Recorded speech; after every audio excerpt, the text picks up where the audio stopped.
Hello guys, welcome to my channel. মেয়েকে এখন দিতে হবে রথ সাজিয়ে, তাই আমরা দুজনে মিলে বসে পড়েছি রথ সাজাতে। রথটা আমি সাজিয়ে দিচ্ছিলাম ঠিকই, কিন্তু আরোহীও আমাকে অনেক হেল্প করছিল। সব জিনিসপত্র হাতে হাতে দিচ্ছিল, ধরে দিচ্ছিল। আর এই যে এটাকে বলছিল, মা দেখো এটা তো ঘন্টা। তারপর হেল্প করতে করতে আমাকে এতটাই হেল্প করে দিল, দেখতেই পাচ্ছেন আমাকে এটা আবার খুলতে হচ্ছে।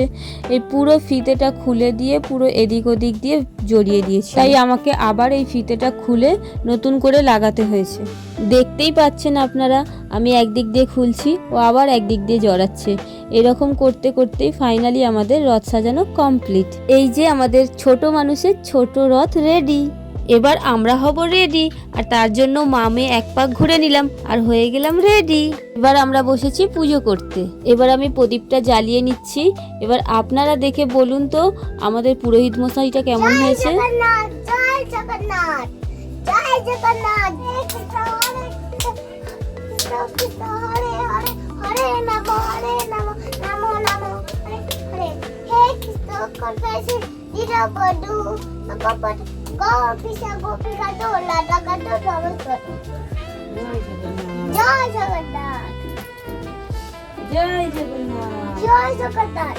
এবার পুজো কমপ্লিট করে পুরো ফ্যামিলির মঙ্গল কামনা চলছে।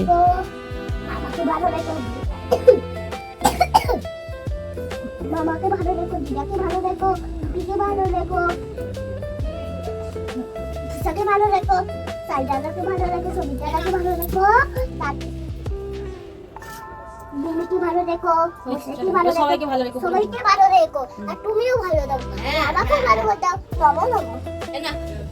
তো পুজো কমপ্লিট হয়ে যাওয়ার পর শঙ্খটা যেই হাতে নিয়েছি বাজাবো বলে, অমনি আমার হাত থেকে নিয়ে বলছে আমি বাজাবো, কিন্তু এই পুরোহিত মশাই এখনো পর্যন্ত শঙ্খ বাজানো শেখেনি। এই অনেক ঠোকাঠুকি করার পরেও লাস্ট পর্যন্ত আমাকেই বললো, মা তুমিই বাজিয়ে দাও।